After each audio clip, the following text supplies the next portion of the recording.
Before you try quitting porn one more time, you need to understand something the church won't tell you.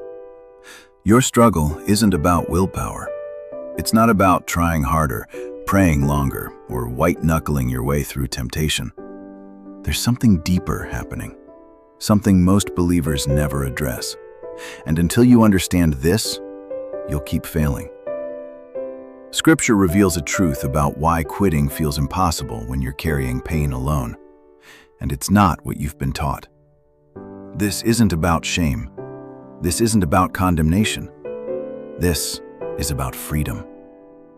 Watch until the end, because what you're about to discover will change everything about how you fight this battle.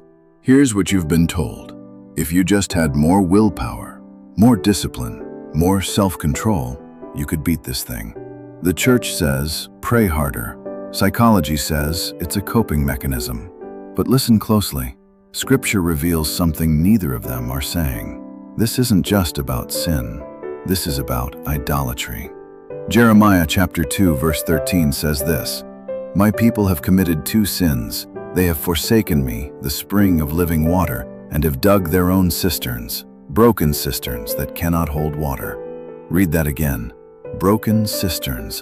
You're trying to satisfy a soul thirst with poison. You're running to something that was never designed to fill you, and it's leaving you more empty every single time. Here's the truth most people miss. Porn isn't just a bad habit you need to break. It's counterfeit worship. Every time you click, every time you give in, you're bowing down. Not to God, not to truth, but to comfort, to escape, to a false promise that says, this will make the pain go away. And for a few minutes, maybe it does. But then what? The shame comes back harder.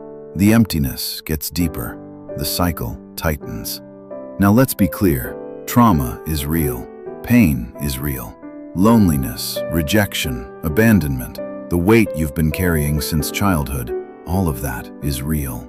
Psychology isn't wrong about that. But here's where it stops short. We've been trained by this broken world to medicate pain with pleasure instead of bringing it to the cross. We've been conditioned to run toward temporary relief instead of running to the God who actually heals.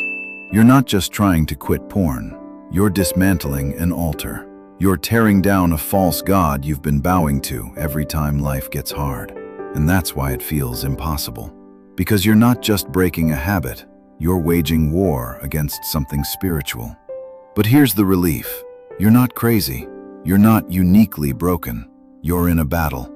And now, for the first time, you're seeing the real enemy. So why does it feel impossible to stop? Why can you go days, maybe weeks, feeling strong, and then one stressful moment hits and you're right back where you started? Here's what's happening beneath the surface. Your nervous system has been trained. Every time stress comes, every time emotional pain spikes, every time you feel lonely, rejected, or overwhelmed, your brain has learned a pattern. Escape equals relief. Dopamine floods in. The tension drops. And in that moment, your brain says, this works. Remember this. That neural pathway gets stronger every single time you repeat it. Porn becomes your emergency relief button. It's not about lust in that moment. It's about survival. It's about regulating emotions you don't know how to process any other way. That's why just stop doesn't work. You're not just fighting temptation. You're fighting biology. Your body has been wired to seek relief this way. But here's where it gets deeper. You're also fighting spiritual bondage. Romans chapter 6, verses 16 through 17. Don't you know that when you offer yourselves to someone as obedient slaves, you are slaves of the one you obey? And then Paul gets brutally honest in chapter 7. I do not understand what I do. For what I want to do, I do not do. But what I hate, I do. Does that sound familiar? Paul is describing exactly what you're living. Sin doesn't just tempt you. It enslaves you. It rewires you. It creates chains that tighten every time you give in. And here's the cycle you know too well. You act out. Then the guilt crashes in. Then the shame. How could I do this again? What's wrong with me? So you isolate.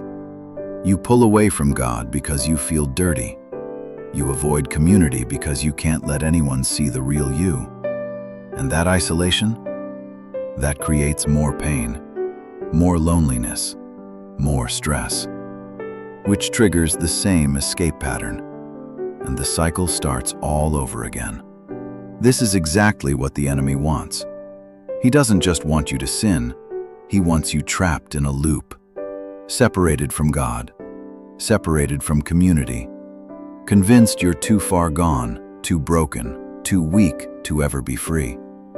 He wants you to believe the lie that this is just who you are now. But listen, you're not weak. You're in a war. And the battle isn't just in your mind.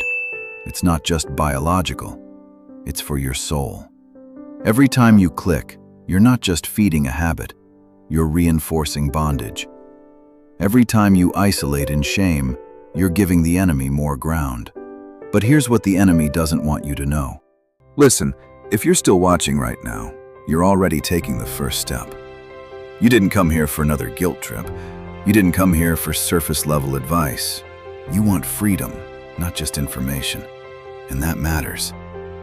Before we go further, do something real quick. If this is resonating with you, if you felt trapped in this exact cycle, drop a comment below with just one word: freedom. That's it. Let's build a community of people who are done hiding, done pretending, and ready to walk out of bondage together. You're not alone in this. Now here's what's coming next. The pathway Scripture actually gives for breaking free. And it's not what you've been told.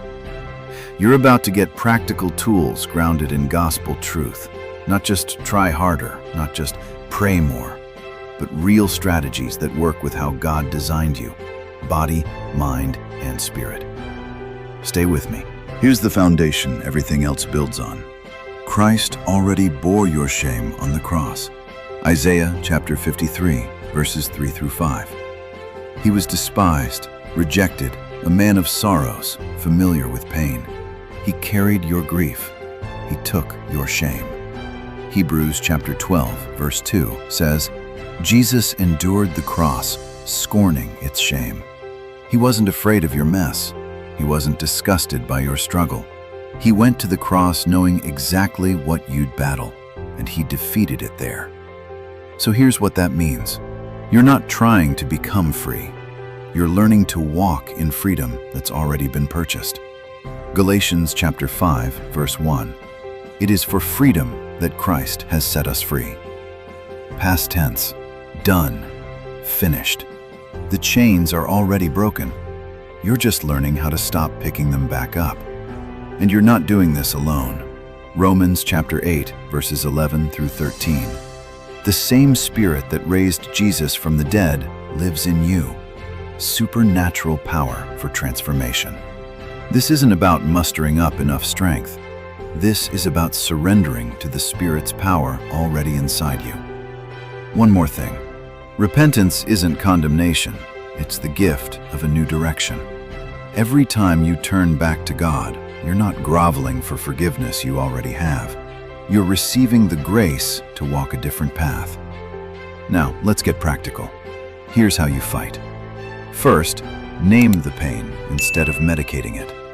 The next time you feel that pull, that urge rising up, stop. Don't click. Don't scroll. Ask yourself, what am I really feeling right now? Am I lonely, rejected, ashamed, worthless, angry? Write it down if you have to. Journal it. And then bring it to God in prayer before you act out. Psalm 62, verse 8. Pour out your heart before Him. God is a refuge for us. He can handle your honesty. He's not shocked by your pain. Second, use Scripture as a weapon, not decoration. When the urge hits, don't just think about a Bible verse. Read it out loud. Psalm 51, Romans chapter 8, verses 1 through 2.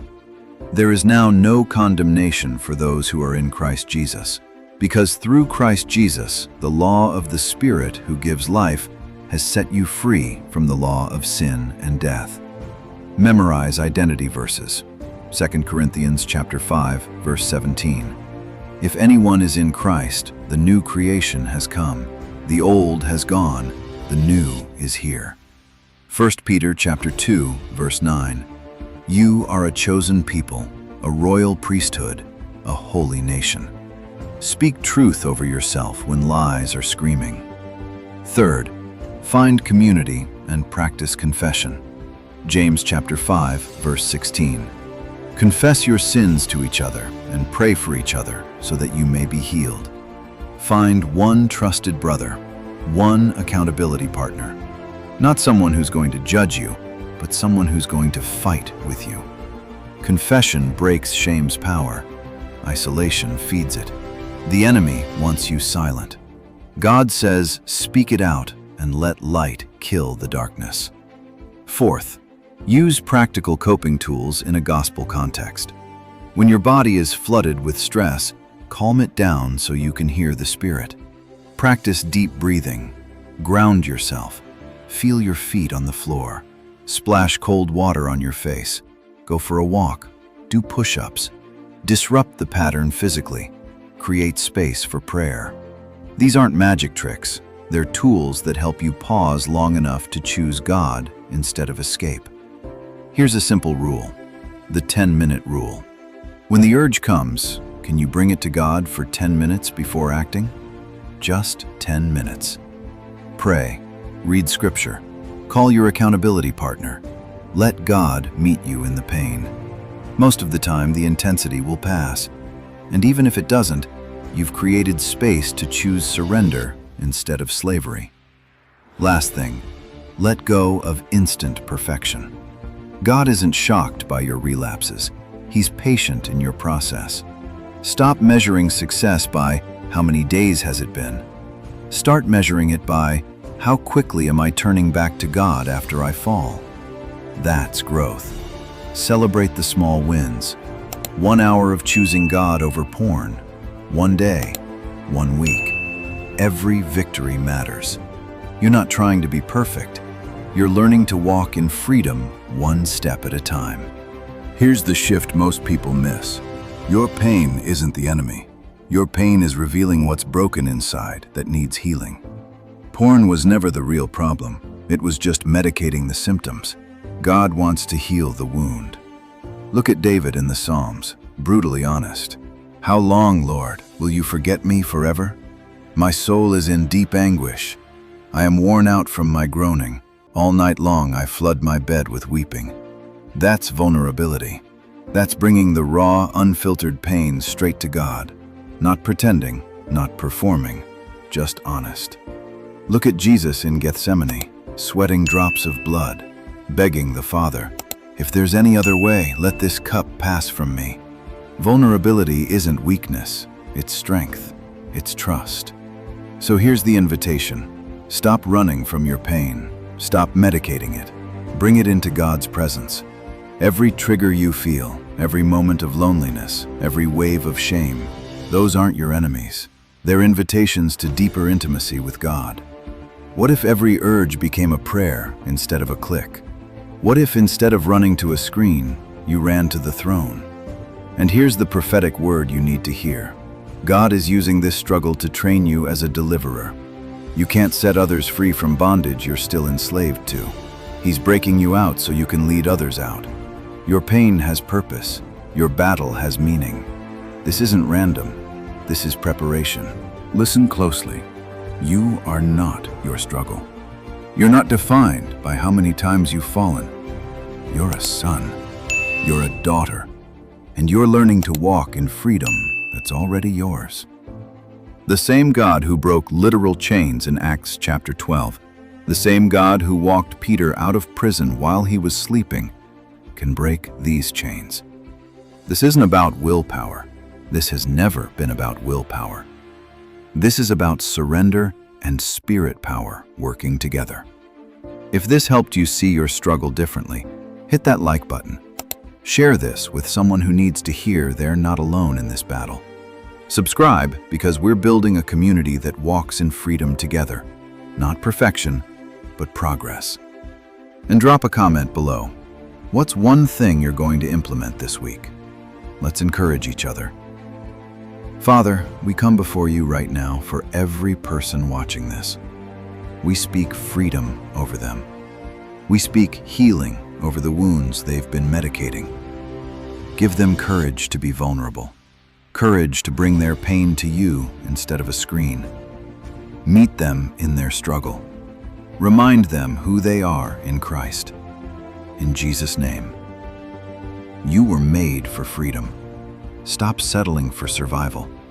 The God who defeated death can defeat this.